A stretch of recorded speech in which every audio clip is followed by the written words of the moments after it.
Jesús, nuestro lugar seguro en medio de la adversidad. Ese es el título de nuestro sermón de hoy. Si usted está pensando que vamos a hablar de las pruebas en el creyente, sí, vamos a hablar de las pruebas en el creyente. Es un tema que es necesario tocar de vez en cuando. ¿Por qué? Porque yo no necesito conocerlo a usted tan bien o tan de cerca para saber que usted ha sufrido, fuerte quizá. Tampoco necesito conocerlo tanto para saber que usted sufrirá en algún momento, o que quizás está sufriendo en este momento. Y es necesario, como todo hijo de Dios, enfrentar incluso la prueba siguiendo la voluntad del Señor. Incluso las pruebas se deben hacer para la gloria de Dios y haciendo lo que Dios manda. No se trata de simplemente sufrir como estoico, parado y resistiendo. Amén. Tengo dos preguntas para comenzar esto. Y las dos tienen que ver con algo necesario en nosotros. La primera es, ¿cuál es su lugar como creyente? Es una pregunta un poco vaga, lo sé. Había pensado en cuál es su identidad como creyente o cuál es su posición como creyente. Pero me decanté por cuál es su lugar, porque los versículos que vamos a ver tienen que ver con eso, con donde yo estoy parado como creyente. ¿Cuál es nuestro lugar como creyente? Y la segunda pregunta tiene que ver con eso. ¿Qué tan importante es saber dónde yo estoy, dónde estoy parado como creyente? ¿Por qué es tan importante? Es tan importante, y esto guárdeselo en su corazón, es tan importante saber dónde yo estoy de pie como creyente, cuál es mi cimiento, mi piso, porque eso no solo puede determinar, sino que debe determinar cómo yo voy a actuar, cómo yo voy a vivir en medio de la prueba. Saber dónde yo estoy parado, cuál es mi lugar, cuál es mi cimiento, eso debe determinar cómo yo voy a vivir la prueba. Amén. Ahora, lo que voy a decir ahora no es para que se lo aprenda, pero solo para entrar en contexto. Tenemos nuestro Nuevo Testamento para la gloria de Dios, 27 libros. La mitad, 13 en realidad, escritos por el apóstol Pablo, a modo de cartas. Un hombre escribiendo la mitad del Nuevo Testamento. ¿Por qué menciono esto? Porque de las 13 cartas de Pablo, en 11 de las 13, usted va a encontrar que hay una frase que se repite mucho en el pensamiento de Pablo. ¿Qué frase? La frase en Cristo. En Cristo. Eso usted lo va a pillar en prácticamente todas las cartas, incluso en Filemón, que es la carta más corta que tiene un solo capítulo, una página. Y ahí dice en el verso 8, tengo mucha libertad en Cristo. Y a eso se suman todos los otros versículos. Pablo tiene en mente que nosotros en la vida cristiana, todo lo que vivimos, lo vivimos en Cristo. Por eso, el título del sermón, Jesús en nuestro lugar seguro. Jesús en nuestro lugar seguro. Yo estoy en Cristo y todo lo que vivo, lo vivo en Cristo. Amén. Teniendo eso en mente, y aparte que mencioné eso porque vamos a pasar un tiempo en el pensamiento de Pablo, y nuestro primer verso va a ser justamente algo que está relacionado con esto. Si me acompaña, por favor, a 2 de Corintios, capítulo 5, verso 17. Estoy casi seguro que usted incluso se lo sabe de memoria.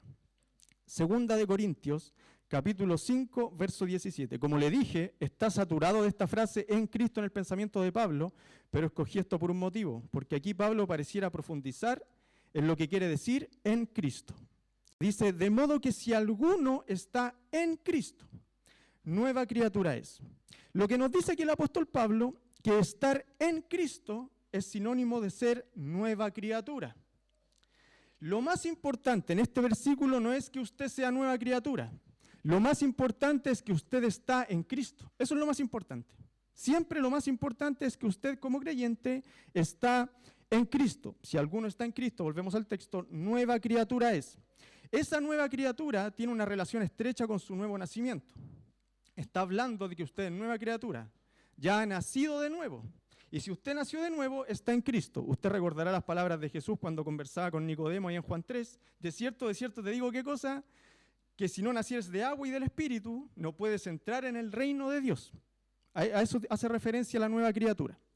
Amén, entonces vemos que lo más importante aquí es que estamos en Cristo, que eso significa que somos nueva criatura, como dice el verso, pero aquí hay algo más. Si usted se fija al final del verso 17, dice, las cosas viejas pasaron. He aquí todas son hechas nuevas. Aquí hay algo, la pregunta del millón, sería, ¿a qué se refiere Pablo cuando dice que las cosas viejas pasaron? ¿Qué son esas cosas viejas? Hay una respuesta corta para esto. Las cosas viejas son mi vieja manera de vivir, la manera en la que yo vivía antes de venir a Cristo. Usted dirá, pero eso no dice ahí el texto. Pero observe, no sé si usted tiene la Reina Valera del 60 ahí, con subtítulo. La mía tiene un subtítulo en el verso 11, que explica de qué viene hablando Pablo. Y viene hablando de qué, de que ha sido reconciliado con Dios. Se tocaba incluso el tema con nuestro hermano Cristian en el evangelismo, ¿se acuerda? Hemos sido reconciliados. ¿Por qué necesitamos ser reconciliados? Porque somos pecadores y Dios es santo. Para estar en una relación estrecha con Él, Cristo tenía que venir y tomar mi lugar para yo ser reconciliado, porque yo vivía, según el texto del verso 17, en las viejas cosas, en las que ya pasaron. O sea, si usted se pone a pensar en algunas declaraciones del apóstol Pablo, nosotros ¿qué éramos antes? Pecadores, muertos en delitos y pecados, hijos de desobediencia, y tiene un etcétera largo. Aquí dice que nosotros ahora somos nueva criatura y nos invita a vivir. A esto, si algo tiene que grabarse de este sermón, es que usted está en Cristo, pero debe vivir como si lo estuviera también. No solo debe aparentarlo, sino vivirlo, vivir esa fe. Si alguno está en Cristo, vuelvo al verso 17, nueva criatura es. Las cosas viejas pasaron, o sea, no vivas en lo que ya pasó. He aquí, todas son hechas nuevas. Usted podría decir, ya, pero es tan práctico, ¿realmente tengo que vivir así? Observe el verso 15, un poquitito más arriba. Ustedes ya no deben vivir para ustedes. Esa era nuestra vieja manera de vivir las cosas viejas que pasaron. Ahora usted debe vivir ¿para quién? Para Cristo, el que lo salvó, el que lo reconcilió con Dios. Estamos entonces aquí viendo que somos nueva criatura en Cristo, que las cosas viejas pasaron y las cosas nuevas son las que yo debo vivir. Ahora surge ahí otra pregunta. Ok, sé que soy nueva criatura, que debo vivir las nuevas cosas, pero ¿cómo se vive? Ayer pensaba un poco en esto, me daba un poco de risa porque se me venía a la mente Tomás Alva Edison y Nikola Tesla, que son como las dos mentes brillantes en cuanto a invención. Y se me venía a la mente porque yo decía, a ver, pero yo no soy aquí ni Nikola Tesla ni Tomás Alva Edison para inventar una nueva fórmula. La vida cristiana siempre se debe vivir de la misma manera. ¿Y cuál es esa manera? Por la fe en Cristo. Si yo estoy en Cristo, debo vivir por la fe en Cristo. Y aquí damos el salto a nuestro segundo versículo. Acompáñame a Gálatas, capítulo 2, versículo 20. Otro versículo que probablemente usted ya conozca. Qué tremendo, qué fuerte por lo hermoso del texto. Con Cristo estoy crucificado. Observe cómo invierte ahora los papeles. Mire, con Cristo estoy juntamente crucificado y ya no vivo yo, dice Pablo, vive Cristo en mí. Habíamos visto que yo soy nueva criatura porque estoy en Cristo, pero eso también implica que al mismo tiempo Cristo esté en mí. Recuerde 1 Corintios 6 cuando dice Pablo que el que se une a Cristo, un espíritu es con él. Eso es lo que conocemos en el ámbito teológico como la unión mística del creyente con el Señor. Con Cristo estoy juntamente crucificado y ya no vivo yo, mas vive Cristo en mí. Y observe ahora a lo que íbamos, respondiendo a la pregunta cómo se vive la vida cristiana. Y lo que ahora vivo en la carne, dice, lo vivo en la fe del Hijo de Dios. Es como diciendo, lo vivo en la fe de Cristo, el cual me amó y se entregó a sí mismo por mí. Pregunta, cuando dice lo que ahora vivo en la carne, ¿qué vive usted en la carne? Todo.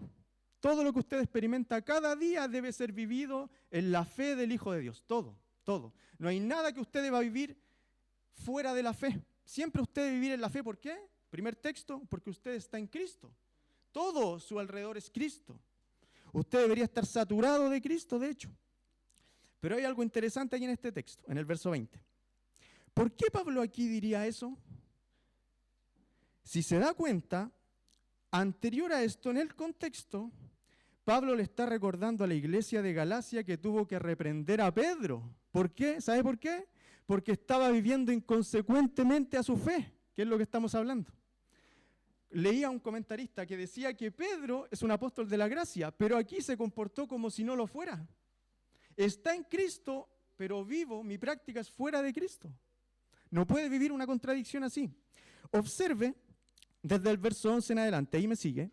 Pero cuando Pedro vino a Antioquía, le resistí cara a cara. Estoy leyendo capítulo 2, verso 11. Pero cuando Pedro vino a Antioquía, le resistí cara a cara, porque era de condenar. Observe, estamos hablando del apóstol Pedro. No estamos hablando ni siquiera de un hermano que se convirtió hace poco. El apóstol Pedro, ¿recuerda los tres pilares de la iglesia en ese tiempo? Pedro, Juan y Jacobo. y a Pedro lo tenía que resistir porque era de condenar. Sigamos leyendo el texto que revela varias cosas. Verso 12. Pues antes que viniesen algunos de parte de Jacobo, estos son judíos los que relata aquí, los que venían eran judíos que estaban aferrados a la ley, ojo con eso.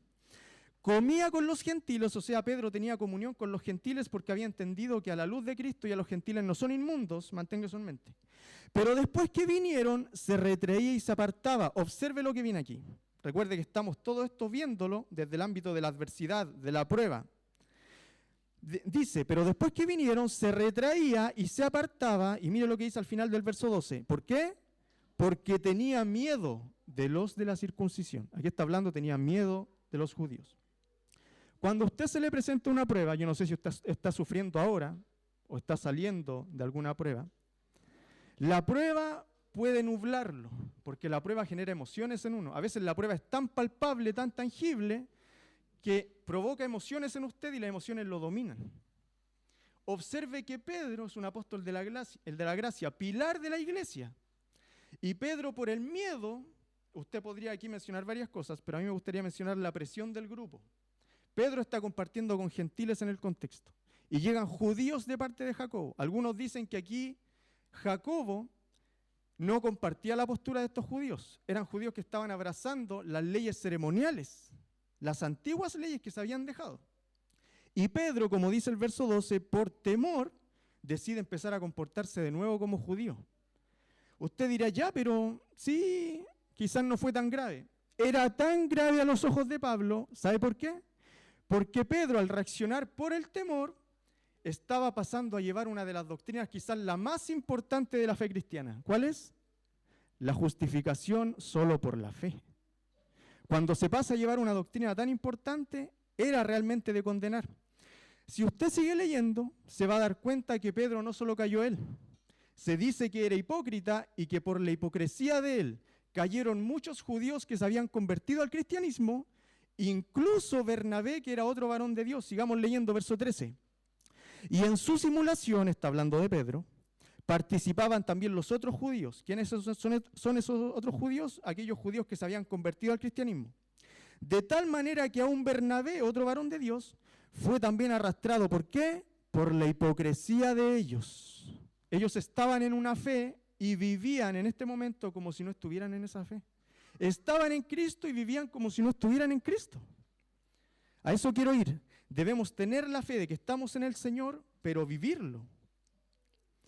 Verso 14. Pero cuando vi que no andaban rectamente, escucha aquí, rectamente conforme a la verdad del Evangelio, dije a Pedro delante de todos, si tú siendo judío vives como los gentiles y no como judío, ¿por qué obligas a los gentiles a judaizar?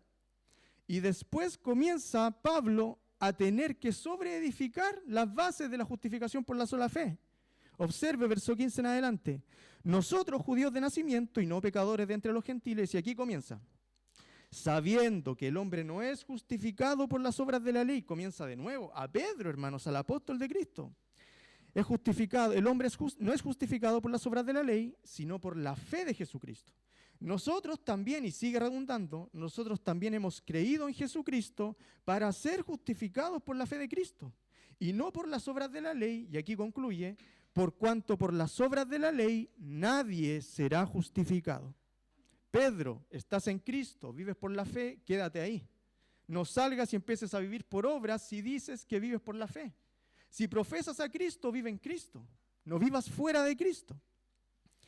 Aquí estamos en el pensamiento de Pablo. Vamos a pasar a nuestro tercer texto, que tiene que ver principalmente con el pensamiento de nuestro Señor. Acompáñeme ahora a Mateo capítulo 7. Mateo capítulo 7. Aquí se van a revelar varias cosas interesantes. Mateo capítulo 7. Si bien es cierto, nuestro texto empieza en el 24, acompáñeme al verso 15 del capítulo 7. Verso 15 del capítulo 7 de Mateo. Voy a darle lectura yo. Observa aquí de lo que está hablando el Señor. Comienza a decir en el verso 15. Guárdense de los falsos profetas, que vienen a vosotros con vestidos de ovejas, pero por dentro son lobos rapaces. Comienza a hablar de los frutos. Por sus frutos los conoceréis. Y comienza a hacer preguntas. ¿Acaso se recogen uvas de los espinos o higos de los abrojos? Así, todo buen árbol da frutos buenos, pero el árbol malo da frutos malos. Ojo aquí, no está hablando de dos cristianos, uno falso y uno correcto. Está hablando de uno que realmente se pierde, que nunca fue creyente, que son los falsos profetas, y su relación con el pueblo de Dios. ¿Cómo sabemos esto? Porque dice en el verso 19, observe, todo árbol que no da buen fruto es cortado y echado en el fuego. Un creyente no es cortado y echado en el fuego, porque ha sido cambiada su naturaleza. Verso 20, así que por sus frutos los conoceréis. Aquí está hablando estrictamente de los falsos profetas. Y ahora viene una de las declaraciones más fuertes del Señor, observe. No todo el que me dice Señor, Señor, entrará en el reino de los cielos, sino el que ¿qué? El que hace la voluntad de mi Padre que está en los cielos. O sea, no solo el que me profesa, sino el que me vive. El que vive haciendo la voluntad de mi Padre. Eso está diciendo el Señor explícitamente. Verso 22. Muchos me dirán en aquel día, Señor, Señor, ¿no profetizamos en tu nombre y en tu nombre echamos fuera demonios y en tu nombre hicimos muchos milagros? Y entonces les declararé, mira el destino de esto, no son los cristianos. Nunca os conocí, apártense de mí, hacedores de maldad. Mire la importancia de vivir lo que profesamos. Después de esto es donde llegamos a nuestro texto. Aquí el Señor comienza a hablar, no sé si el suyo tiene subtítulos, el mío dice los dos cimientos. Y aquí comienza una enseñanza tremenda. El Señor dice lo siguiente, me sigue, verso 24. Cualquiera pues que me oye estas palabras, las palabras del Señor, y las hace, les compararé a un hombre prudente que edificó su casa sobre la roca. Descendió lluvia y vinieron ríos y soplaron vientos y golpearon contra aquella casa y no cayó. ¿Por qué? Porque estaba fundada sobre la roca. Observe, una casa en la roca, lugar, una casa en la roca. 26, pero cualquiera que me oye, simplemente me oye, estas palabras y no las hace, le compararé a quién, a un hombre insensato, que edificó su casa sobre la arena. Verso 27, y descendió lluvia, y vinieron ríos, y soplaron vientos, y dieron con ímpetu contra aquella casa, y cayó, y fue grande su ruina. Muchas cosas hay aquí para mencionar. Interesante es que si usted se da cuenta, de partida lo más obvio es que aquí hay dos contrastes. El contraste del hombre prudente del verso 24 y del insensato del verso 26. Lo otro interesante es que si usted se da cuenta, los dos sufren lo mismo. Si se da cuenta, sobre los dos desciende lluvia, verso 25, sobre los dos vienen ríos y sobre los dos soplan vientos. Pero, y el pero está aquí, solo una casa cae. Pregunta, esta pregunta atesórela en su corazón. Si usted me preguntara qué es lo único que yo pudiera guardarme de todo el sermón, guárdese esto. Escuche. ¿Qué marca la diferencia en que entre una casa cayó y la otra no? ¿Cuál es la diferencia? El cimiento, la roca. Lo único que impide que tu casa caiga es la roca sobre la que está fundada tu casa. Esa roca es Cristo. Tu lugar es Cristo, donde tú estás fundamentado. Ahora usted se preguntará, pero estábamos hablando de que mi fe la debo vivir. ¿Dónde está mi responsabilidad aquí? No quiero extenderme mucho en este tema porque es un tema súper profundo, muy emocionante. Dios, quédese con esto, Dios es soberano en todo el proceso de su salvación, lo sabemos. Desde que usted es regenerado, desde que el Espíritu Santo lo convence, hasta el final. Todo el proceso, Dios es soberano en su santificación y en la glorificación final. ¿En qué momento soy yo responsable? Pregunta difícil. Usted es responsable en todo momento. Dios es soberano en todo momento y usted es responsable en todo momento. De hecho, ¿recuerda evangelismo que el hermano Cristian nos estaba enseñando? Se nos demanda a nosotros creer. ¿Por qué? Porque el Espíritu Santo no cree por nosotros. Cristo no cree por mí, se me demanda creer. Entonces, ¿por qué Dios se lleva la gloria y no yo?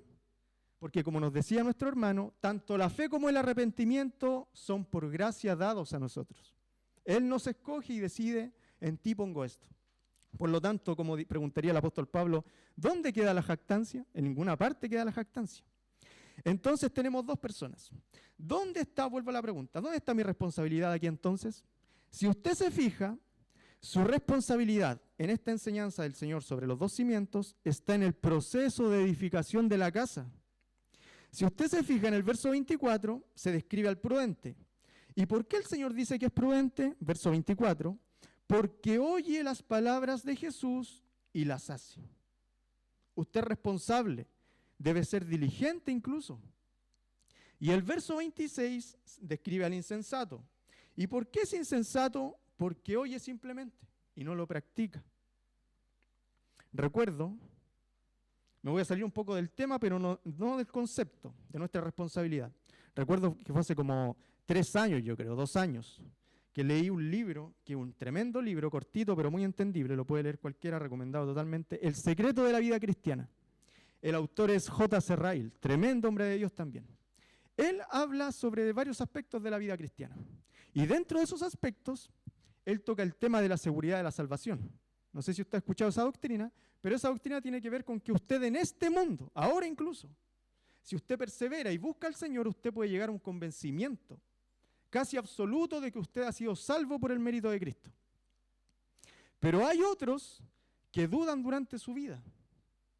Y él dice, ojo que aquí no está haciendo, mire qué importante, él no está haciendo la diferencia en que en el grupo de creyentes hay unos falsos que dudan y no son salvos. No, está diciendo que dentro de los cristianos que son creyentes verdaderos y que son salvos, en ese grupo hay 2 grupos. Uno que llega al final, después de haber gozado de su salvación, de la seguridad de su salvación, y los otros que también serán salvos al final, sin haber gozado de su salvación. Y él dice que la única diferencia fue la diligencia de uno. Porque cuando Dios les otorgó la gracia, dice él, y estas son palabras suyas, él hace la ilustración de una silla. Él dice que aquellos que llegan dudando, y serás durante todo su proceso de vida, imagínense la duda. En algunos momentos dicen, no, yo soy salvo por Cristo. Viene una prueba y dice, ¿seré salvo realmente? Y van todo su proceso de vida así hasta el final. Y son salvos al final, después de haber sufrido muchas cosas, incluso en vano. Porque vieron en la gracia una silla donde recostarse, dice el autor. Dios les otorga la salvación por gracia y ellos ven una gracia para sentarme y decir, soy salvo, gloria a Dios, y me quedo ahí. Mientras que los otros vieron en la gracia el poder necesario para esforzarme en esa gracia y ser diligente, por ejemplo, en mis disciplinas espirituales, donde el Señor va obrando en mí. Las 2 principales, usted recordará, la lectura de la Biblia y la oración. Mire qué interesante. Aquí el Señor dice que el prudente oye sus palabras y las hace. No creo que se pueda ser más explícito con respecto a creer algo y vivirlo. Creer algo y vivirlo. Otra cosa, para hacerlo más personal aún, se fija que se detallan las pruebas en el verso 25. Mantenga su atención. Descendió lluvia y vinieron ríos y soplaron vientos. Hágalo personal. Cuando se hace personal uno lo interioriza mucho más. ¿A qué me refiero con hacerlo personal? No ponga ahí descendió lluvia, ponga su prueba, ponga su sufrimiento. ¿Qué vino sobre mí? Sobre mí no descendió lluvia, quizás la muerte de un familiar querido. Quizás peleé con mi esposo o mi esposa, quizás peleé con un hijo. Ponga su prueba ahí. Y verá que al final mi casa no caerá. ¿Por qué? Porque está fundada sobre la roca. Yo no quisiera terminarlo en el verso 27. Quiero que me acompañe al verso 28 y 29 porque encontré algo hermoso para la gloria de Dios. Mire, verso 28 y 29 dice, y cuando terminó Jesús estas palabras, la gente se admiraba de su doctrina. ¿Por qué? Porque les enseñaba, verso 29, como quien tiene autoridad y no como los escribas. ¿Por qué es tan interesante esto? La gente se admiraba porque Jesús hablaba como si él tuviera su propia autoridad, no necesitaba apoyarse en otro. No es que alguien me enseñó, alguien me dijo, no, yo lo hablo por mí mismo. ¿Qué importancia tiene esto para mí? Fíjese, si Jesús dice que tu casa no va a caer, tu casa no va a caer. Porque Él lo dijo y el debate se acaba. No necesitas cuestionar. Si Jesús dice que está fundado sobre la roca y tu casa no va a caer porque está fundado sobre la roca, entonces ten la plena confianza de que tu casa no va a caer. Porque Cristo lo dijo, no porque lo dijo un escriba, un fariseo. Recuerde que un escriba eran hombres doctos en la ley, no sabían poco. Ojo. Entonces tenemos esto hasta aquí. Quisiera mencionar otra cosa. Váyase al verso 24 nuevamente. Cualquiera, pues, que me oye estas palabras. el contexto son las pruebas que vienen, ¿cierto? Que me oye estas palabras. La prueba cuando se presenta, piensa en su prueba, en su sufrimiento si lo está padeciendo. Si no, gloria a Dios por eso. Pero si está sufriendo, la prueba no trae una sola voz a su vida. Hace poco, de hecho fue esta semana, ya había entregado el sermón a mi hermano Isaías y aún así encontré, sin buscarlo, un comentario de Juan Calvino con respecto a la vida de Job, que me pareció súper interesante, hermano. Usted recordará todo lo que sufrió Job, o sea, no se lo tengo que explicar, debe ser de las historias de sufrimiento más contadas sobre la Escritura. ¿Qué dice Juan Calvino? Mire qué interesante. En la prueba de Job, estamos hablando capítulo 1, capítulo 2 principalmente de Job, Juan Calvino dice que hay 3 agentes obrando en la misma prueba, y los 3 con diferentes objetivos. ¿Cuáles son los 3 agentes? Dios, el diablo y los caldeos. Escucha esto. Dios, el diablo y los caldeos. Los 3 involucrados en la prueba que estaba sufriendo Job, pero los 3 con objetivos distintos.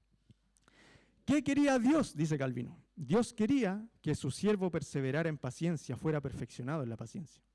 ¿Qué quería el enemigo? Que lo negara. ¿Y qué querían los caldeos? Despojarlo de sus bienes. De hecho, eso fue lo que pasó. Vinieron los caldeos y lo despojaron de sus bienes. Cuando viene la prueba, usted no va a escuchar solo la voz de Dios. No sé si a usted le ha pasado, a mí me ha pasado, mi esposa es testigo, me pasó hace poco, algunos hermanos con los que converso. Me tocó pasar por algo fuerte, hace poco fuerte, y como que me borré, hermano, me borré. Presté más atención a la prueba y me ensimismé en esos pensamientos que la voz de Dios se ve lejana. Y uno empieza a apartarse de las disciplinas espirituales, uno empieza a pensar, ¿y qué pasa si esto? ¿Y qué pasa si esto? Y uno empieza a alimentar pensamientos negativos que no son de Dios. El enemigo, esto no estaba en el sermón, lo voy a decir cortito, el diablo no quiere que usted sea pobre principalmente, ni tampoco que esté enfermo, son simplemente medios. Lo que quiere el diablo finalmente es que usted niegue su fe en Cristo, eso quiere el diablo. Pero el Señor quiere que usted persevere. Sabemos que Dios controla, no crea que estoy hablando del diablo y Dios como al mismo rango, lo sabemos. Dios controla, Dios es soberano, e incluso en la historia de Job, el diablo es simplemente un, ¿cómo podríamos llamarlo? Un mandado a hacer algo, por el mismo Dios.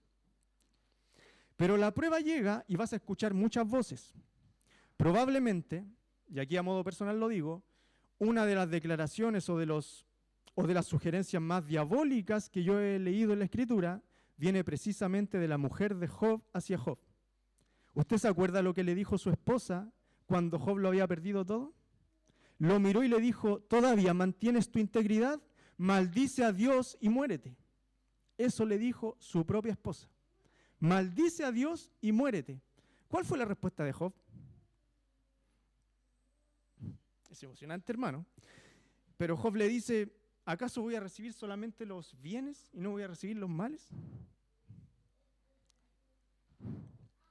No es lo único que dice. En otra parte, Job también dice, he aquí aunque él me matare, en él esperaré. Es sorprendente, hermano, pero no es tan sorprendente porque lo diga Job. ¿Usted sabe la revelación que tenía Job? Ni siquiera tenía una teología acabada, hermano. No tenía la revelación que tiene usted. Tenía muy poco. Si nos adherimos a la tradición, Job es el primer libro de la Biblia, el más antiguo de todos. ¿Qué sabía Job? Sabía lo suficiente para descansar en el Señor. Hermano, qué tremendo. Sabiendo tan poco, le bastaba para perseverar. Y nosotros tenemos toda la revelación completa, el canon cerrado. Y nos cuesta tanto, hermano, y hablo desde lo personal también, nos cuesta tanto de repente escuchar la voz de Dios, queremos que todo funcione sin ningún compromiso. Como diría Dietrich Bonhoeffer, recuerde que la gracia es gratuita, pero no es barata. La gracia no es barata, requiere un compromiso con el Señor. O estamos en Cristo, volviendo al sermón, o no estamos en Cristo. Recuerde otra cosa que se me viene a la mente ahora. Job también dice con respecto a todo lo que perdió, Jehová dio, Jehová quitó, sea el nombre de Jehová bendito, dijo Job. El Señor me lo dio todo, el Señor me lo quitó todo, bendito sea el Señor. Hermano, con tan poco, imagine la fe arraigada en su corazón. ¿Cómo es posible, hermano? ¿Y uno qué tiene? Lo tiene todo. Entonces vimos que aquí usted podría hacerlo personal, y en el verso 25, donde desciende la lluvia, vienen los ríos, soplan los vientos, usted podría poner su prueba y decir, Señor, yo quiero vivir para ti, no quiero ser simplemente de los que oyen, de los insensatos, quiero ser de los que oyen y viven para ti. Quiero estar en ti, quiero que mi casa, como dice el texto, esté fundada sobre la roca. Sabemos, otra cosa muy interesante, como le decía, que en la prueba no solo Dios habla, también habla el enemigo. Y nosotros por nuestra naturaleza tendemos a prestar más oído al enemigo que a Dios, por lo general. ¿Cómo cayó la voz del enemigo? Pregunta importante. ¿Cómo cayó la voz del enemigo? ¿Con la voz de Dios cayó la voz del enemigo? ¿Usted se va a poner a argumentar con el diablo? ¿Con sus argumentos? ¿Sin la palabra de Dios? No tiene sentido. Recuerde la tentación de Jesucristo, Mateo capítulo 4. A ver, si eres hijo de Dios, manda que las piedras se conviertan en pan. Y el Señor citó la Escritura. No solo de pan vivirá el hombre, sino de toda palabra que sale de la boca de Dios. A ver, pero mira, y el diablo siguió. Mira toda la gloria de estas naciones. Todo esto te daré si postrado me adorares. ¿Qué le dijo el Señor? Escrito está. Al Señor tu Dios adorarás y a Él solo servirás. La voz del enemigo se calla con la voz de Dios. Después lo sube al pináculo del templo y le dice, tírate abajo. ¿No está escrito acaso que va a enviar a sus ángeles para que te sostengan? ¿Y qué le dice el Señor? También está escrito, no tentarás al Señor tu Dios. La voz, ¿y qué ocurrió después? El enemigo se fue. Vinieron ángeles y le servían. Mateo capítulo 4. Imagínense, la voz del enemigo se calla con la voz de Dios. Estos son los únicos 3 versículos que vamos a ver para efectos de explicación en el sermón, porque ahora vamos a pasar a lo práctico. Hay cosas hermosas que se pueden hacer. Hablaba hace poco de las disciplinas espirituales, la lectura de la Biblia y la oración. La lectura de la Biblia, a veces, cuando se menciona así, lo veo un poco vago, porque en el concepto hay 2 cosas muy interesantes.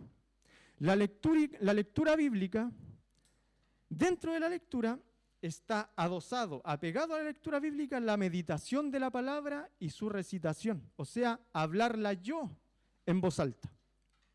A usted se le vendrán muchos versículos en la mente, por ejemplo, cuando Jesús dice, de la abundancia del corazón, habla la boca. Si alojo la palabra de Dios en mi corazón, ¿qué va a salir de mi boca? Alabanzas para el Señor. Está lleno de versículos que tienen que ver con mi responsabilidad hablando la palabra de Dios en el Nuevo Testamento, en el Antiguo, mucho más incluso. ¿El apóstol Pablo acaso no dijo que la fe viene por el oír? El oír implica que alguien te lo dijo.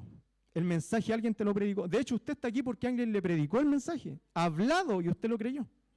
La fe no solo cree cuando alguien te dice el evangelio, también se sostiene por la misma metodología.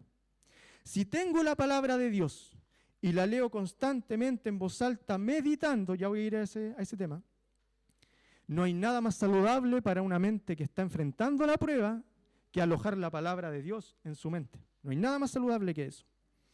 Menciono esto, ya sabemos todo, en Juan 15, mire, en Juan 15, Jesús le dice a sus discípulos, si permanecéis en mí, mire el lugar, si permanecéis en mí y mis palabras permanecen en vosotros, mire la relación, si permanecéis en mi lugar y mis palabras permanecen en vosotros, pedid lo que queráis y os será hecho. Mire, Juan capítulo 15. Pero mencionaba esto principalmente, hablé solo del Nuevo, porque quiero ir al Antiguo Testamento, que me acompañe un poquitito. Este versículo no estaba en el sermón, pero acompáñame. Acompáñeme a Josué capítulo 1. Antes de darle el versículo, ¿por qué Josué? Probablemente Josué fue uno de los que recibió o tuvo que enfrentar uno de los desafíos más tremendos que el hombre pudiera enfrentar en ese tiempo. ¿Cuál fue el desafío que tuvo que enfrentar Josué? Reemplazar a Moisés. ¿Usted se imagina lo que pasó por la mente de ese hombre cuando Dios mismo le dice, oye, Moisés no va a entrar, vas a entrar tú con el pueblo? Imagínese el desafío. Yo hubiera tenido que pensarlo 3, 4 veces y hasta 5 para haber dicho, sí, Señor. Quizás cuántas veces lo hubiera tenido que pensar. Imagínate pensar, volviendo a Pedro, en la presión de grupo, y si no le caigo bien a todo el pueblo, y si no se quieren someter a mí, y si reaccionan mal, y si quieren que yo les haga un Dios como Aarón les hizo un Dios, un becerro de oro. ¿Se acuerda? Imagínese qué tremendo desafío. ¿Y por qué citó a Josué? Porque Dios sabía de antemano todo lo que iba a enfrentar. De hecho, mira el verso 9. Todos los mandatos que le da. Le dice, mira que te mando que te esfuerces. Lo que se venía por delante requería esfuerzo. Y seas valiente. No temas. ¿Por qué no tenía que temer? Porque lo que se venía por delante naturalmente le iba a generar temor. No temas ni desmayes porque Jehová tu Dios estará contigo en donde quiera que vayas. Pero este no es mi texto. Es el anterior. Observe qué interesante, verso 8. Nunca se apartará ¿de qué? De tu boca, ¿qué cosa? Este libro de la ley. O sea, lo dirás, ¿a quién? A ti mismo, a todos los demás, lo dirás constantemente. Y mire lo que dice ahora. Sino que de día y de noche meditarás en él. Deténgase ahí. ¿Por qué meditar y no simplemente leerlo? ¿Cuál es la diferencia en leer y meditar? Cuando usted lee, no necesariamente tiene que involucrar su mente o sus pensamientos en lo que está leyendo. Usted puede terminar la Biblia entera, leerla completa y no entender nada, incluso estar pensando en otra cosa y aún así terminarla. Meditar evita eso. Meditar lo obliga a usted a reflexionar en lo que está leyendo. Sigo. Nunca se apartará de tu boca este libro de la ley, verso 8, sino que de día y de noche meditarás en él. ¿Para qué? Para que guardes y hagas conforme a todo lo que en él está escrito. Vida práctica. Creo en un Dios, tengo su palabra en mi boca, la recito en voz alta, la medito todo el día. Y mire lo que dice al final. Dios no está obligado a hacer promesas y observe su misericordia. Al final dice, porque entonces harás prosperar tu camino y todo te saldrá bien. ¿Qué diferencia Josué de usted a los ojos de Dios? Nada. Josué es igual que usted, un hombre sujeto a pasiones. ¿Por qué debería cambiar con usted? Usted dirá, pero aquí se lo dice a Josué. Usted recordará en Deuteronomio 6 el mandato a todo el pueblo. Repítelo a tus hijos, a los hijos de tus hijos, cuando salgas de tu casa, al entrar, al levantarte, al acostarte. Era un mandamiento del Señor. Y ese mandamiento de Deuteronomio 6, yo nunca he visto que se haya abolido. ¿Usted vio que alguna vez fue abolido? La palabra de Dios debe estar en tu boca. Y para que esté en tu boca, debe estar en tu corazón. Y aquí llegamos a lo final, a nuestro último versículo. Esto viene en base a una pregunta. Ya, recapitulamos un poco. Estoy en Cristo, soy nueva criatura. Eso me invita a vivir como nueva criatura. Debo tener la palabra de Dios en mi corazón para que salga de mi boca. Y si no la tengo memorizada, tranquilo, tiene una Biblia, la tiene en el celular incluso, puede descargar infinidad de versiones incluso. ¿Qué versículo podría yo leer si estoy pasando pruebas? ¿Qué versículo podría yo leer para dirigir mis pensamientos a la Escritura y que no se dirija a la prueba? Y me turbe y empiece solo en la prueba y deje de lado la voz de Dios. Usted puede tener incluso un versículo mejor que el mío. Esto es solo un versículo sugerido. Y como estábamos y empezamos en el pensamiento de Pablo, terminémoslo también así. Acompáñeme a Romanos 8. Vamos a leer desde el 28 al 39.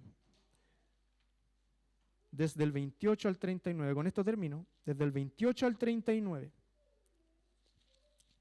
Romanos 8. Ahí estoy en Corintios. Ahí sí. Del 28 al 39. Voy a ir parando y mencionando algunas cosas en cada versículo. Lo digo solamente para que lo sepa. Damos lectura, me sigue. Verso 28. Y sabemos que a los que aman a Dios, observe, todas las cosas les ayudan a bien. ¿Qué cosas? Todo lo que usted sufra, si usted es un hijo de Dios y está en Cristo, todo, hermano, todo le ayuda a bien. Esto es a los que conforme a su propósito son llamados. 29. Porque a los que antes conoció, también los predestinó para que fuesen, ¿qué? Hechos conformes a la imagen de su Hijo, para que Él sea el primogénito entre muchos hermanos. La prueba que usted está pasando, probablemente Dios la está usando para que usted se asemeje a Cristo. Verso 30. Y a los que predestinó, a estos también llamó. Y a los que llamó, a estos también justificó. Observe la cadena de oro. Y a los que justificó, a estos también glorificó. Si usted es realmente un llamado, un predestinado, al final téngalo por seguro que Dios lo glorificará. 31. ¿Qué pues diremos a esto? Si Dios es por nosotros, observe, ¿quién contra nosotros? Si Dios está contigo, hermano, recuerda que la cabeza de la serpiente ya fue pisoteada. El enemigo fue vencido. Y si Dios está contigo, ¿quién va a estar contra ti? Observa el verso 32. El que no escatimó ni a su propio Hijo, sino que lo entregó por todos nosotros, ¿cómo no nos dará también con Él todas las cosas? Observa, Dios dio lo más preciado que tenía, su Hijo. ¿Estás sufriendo alguna carencia? ¿Tu prueba tiene que ver con alguna carencia? Desde lo económico hasta lo espiritual. ¿Te hace falta algo espiritualmente? Dios prometió que en Cristo lo tienes todo. Todo lo tienes en Cristo, aférrate. 33. ¿Quién acusará a los escogidos de Dios? Dios es el que justifica. Cuando venga la prueba y el enemigo comienza a acusarte, recuerda que el debate se acabó, porque es Dios el que te justifica.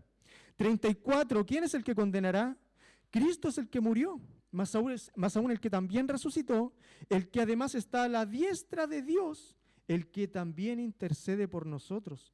Cristo nos subió al cielo para sentarse en el trono de su Padre, cruzarse de brazos y esperar que la historia termine para venir a buscarte. Está arriba intercediendo por ti. 35. ¿Quién nos separará del amor de Cristo?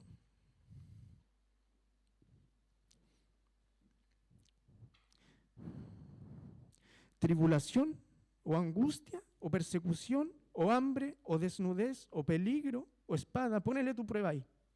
Como está escrito, verso 36, por causa de ti somos muertos todo el tiempo. Somos contados como ovejas de matadero. Oh, qué terrible podría decir uno. Sigue leyendo, verso 37. Antes, en todas estas cosas, ¿en qué cosas? En la tribulación, en la angustia, etc. En esas cosas, ¿qué somos? Más que vencedores por medio de aquel que nos amó. Por medio de aquel que te amó, eres más que vencedor cuando venga la prueba que venga. Y terminamos, versos 38 y 39. Por lo cual estoy seguro, mira lo que dice Pablo, mira el lenguaje que usa. Por lo cual estoy seguro. ¿Por qué dice estoy seguro? ¿Qué es la fe según Hebreos 11:1? La certeza de lo que se espera, la convicción de lo que no se ve. La fe es estar convencido de algo que no veo. Observa. 38, por lo cual estoy seguro de que ni la muerte, ni la vida, ni ángeles, ni principados, ni potestades, ni lo presente, o sea, ni lo que estoy viviendo ahora, no importa lo que sea, ni lo porvenir, o sea, lo que viviré, no importa lo que sea, ni lo alto, ni lo profundo, ni ninguna otra cosa creada nos podrá separar del amor de Dios. Y mira cómo termina con su misma frase, que es en Cristo Jesús, Señor nuestro. ¿Estás pasando una prueba y necesitas un versículo? Te sugiero este. Medítalo, reflexiónalo, léelo cuantas veces sea necesario, hasta que tu mente entre aquí y se olvide de lo que viene diciéndote el enemigo. Conclusión, estás sobre la roca, no vivas como si estuvieras sobre la arena. Oremos.